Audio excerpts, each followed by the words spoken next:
দেখেছো, যত আছড়াবো ততই বেরোবে। ও খেলছে।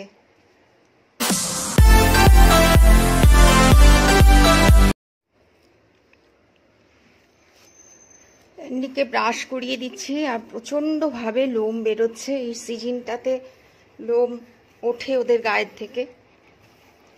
প্রত্যেকটা সিজন চেঞ্জেই ডগিদের গায়ের থেকে প্রচুর লোম বেরোয়, আর ক্যান্ডিরও তাই। প্রতিদিন প্রচুর পরিমাণে লোম বেরিয়ে যাচ্ছে। তো এইগুলো আবার, এই পশমগুলো আবার গজিয়ে যাবে, যেগুলো ঝরার সেগুলো ঝরে যাচ্ছে। আর ও আরামে দেখো না কেমন বসে আছে। আছড়ে দিচ্ছি তো, এই দেখো, দেখতে পাচ্ছ রোদে বসে আছি, কতটা দেখতে পাচ্ছ জানি না। এই যে মাটা খুব আরাম করে বসে আছে। আমি তুলসী বেদি, এই যে তুলসী বেদির নিচে বসে আছি।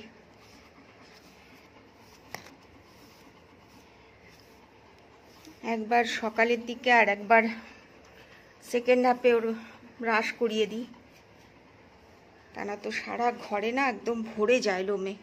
ক্যান্ডু এদিকে তাকাও, look at me. Good girl, good girl, good girl, baby, baby. Dog grooming করাতেই হয়। নেল কাটা, ব্রাশ করা, টিথ ব্রাশ করা, স্নান করানো, এগুলো তো করতেই হয়। তাতে ওরা খুব ভালোও থাকে, হেলদি থাকে। হেলদি ডগি পেতে হলে ওদের অনেক যত্ন করতে হয়। শুধু পুষলেই হয় না, প্রচুর প্রচুর পরিমাণে যত্ন করতে হয়, প্রচুর টাইম দিতে হয় ওদেরকে। তাও তো আমার শরীরটা ভালো নেই বলে আমি খুব একটা টাইম ওকে দিতে পারছি না, মানে ঘোরাতে নিয়ে যেতে পারছি না বাইরে ওয়াকিংয়ে। আর ওর ব্রাশ কিনতে হবে, হেয়ার ব্রাশটাও নষ্ট হয়ে গেছে। এই দেখো বন্ধুরা, দেখেছো, যত আছড়াবো ততই বেরোবে। ও খেলছে। উঠোনটা সকালে উঠেই ধুয়ে দিই, ও খেলে এখানে। তো কত বেরিয়েছে দেখো। এখনো যদি আরো ব্রাশ করাই আরো এতটা বেরোবে। হ্যালো ফ্রেন্ডস, দেখো আমার গাছের গন্ধরাজ লেবু। গন্ধ শুকে দেখো তো। আরে আমাকে চাটতে হবে না, গন্ধ শুকো। চলে গেল। Hello, good evening everyone. Happy Holi, শুভ বসন্ত উৎসব, শুভ দোল উৎসব, শুভেচ্ছা অনেক তোমাদের। তো আমি এখন আসলাম ক্যান্ডিকে, দেখো তরমুজ কেটে দিয়েছি, তরমুজটা ওকে খাওয়াবো। এই গরম পড়া মানেই আমিও খুব তরমুজ খাই আর ওকেও খাওয়াই। ডগিদের তরমুজ খাওয়ানো খুব ভালো, ডগ মানুষেরও যেমন ভালো, কারণ এর মধ্যে প্রচুর পরিমাণে জল থাকে। আরে ভাই, পুরোটাই নিয়ে নিচ্ছে একবারে, দেখো অবস্থা। আজকে তো সবাই মনে হচ্ছে রং খেলছে প্রচণ্ড, আমি খেলি না রং। এই ঠাকুরকে দিলাম, আমি একটুখানি টিপ পরলাম। তারপর লাল তো পেলাম না, সবুজ আবির ঠাকুরের জন্যই নিয়ে এসেছিলাম। আমি একদম খেলি না, আর আমার ভালোও লাগে না।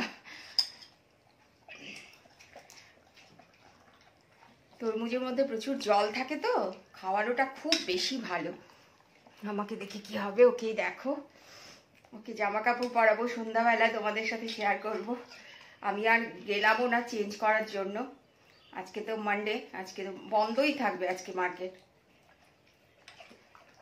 অনেকখানি কেটে দিয়েছি ওকে তরমুজ।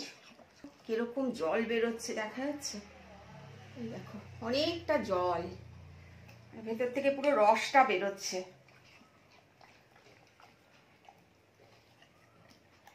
ও আমাকে কেটে দিয়েছিল যে ভালো কিনা, আমি দেখে নিই। তরমুজ আনার সময় সবসময় কেটে দেখে নিয়ে আসি।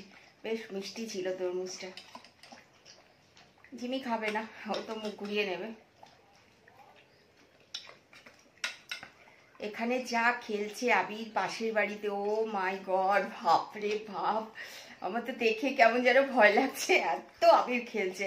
মাটাকে একটু দেবো আবির, তোমাদের সাথে সন্ধ্যাবেলায় আবার এসে কথা বলবো। চলো রাখি এখন। Hello friends, good evening. ওদের খাবারটা দিয়ে দিলাম, ডিনার ডিনারের টাইম হয়ে গেছে। তোমার দিকে দেখো কেন্ডু বসে আছে, কেন্ডুর চিকেন ভাত আর ডিম রেডি আছে। তাড়াও তাড়াও ওয়েট, ডিমটা একটুখানি দাঁড়াও, স্টে স্টে স্টে স্টে।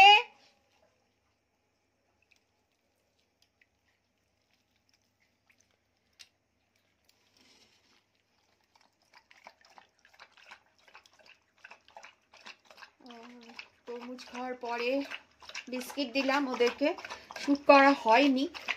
আর এখন চিকেন ভাত আর ডিম দিচ্ছি। ওর ফুড শেষ হয়ে গেছে, ফুড আবার অর্ডার করতে হবে, সেই জন্য এখন ভাতটাই দিলাম। আর চিকেন অনেকখানি রয়েছে বলেই আরও ভাতটা দিলাম। ফুডের মধ্যে চিকেন থাকে, সেই জন্য রাতে চিকেন দিই, চিকেন ফুড আর ডিম দিই। এখন ভাত দিচ্ছি। আর তরমুজ খাওয়ানোর আরও কারণ হচ্ছে তরমুজের মধ্যে প্রচুর পরিমাণে অ্যান্টিঅক্সিডেন্ট প্লাস ওয়াটার প্রচুর থাকে, যেটা মানব দেহের জন্য খুব উপকারী আর ডগিদের জন্য খুব উপকারী। কারণ মানুষ আর ডগিদের মধ্যে কোনো ডিফারেন্স নেই। তো গরমের মধ্যে তরমুজ খাওয়ানোটা খুব ভালো। আমি তো যতদিন তরমুজ থাকে মার্কেটে আমি ততদিন পর্যন্ত তরমুজ এনে ওকে খাওয়াই। তোমরা চেষ্টা করো ডগি থাকলে তরমুজ খাওয়ানোর, শশা খাওয়ানোর। আমার ডগি খায় না, শশা খায় না, কিন্তু বাকি সব ফলই খায়, ক্যান্ডি। তো তরমুজ শরীরের জন্য ভীষণই উপকারী, কারণ ওয়াটার এলিমেন্টস প্রচুর থাকে এর মধ্যে। ঠিক আছে বন্ধুরা, আবার আসবো নতুন কোনো ব্লগে। ততক্ষণের জন্য টাটা, বাই, গুড নাইট।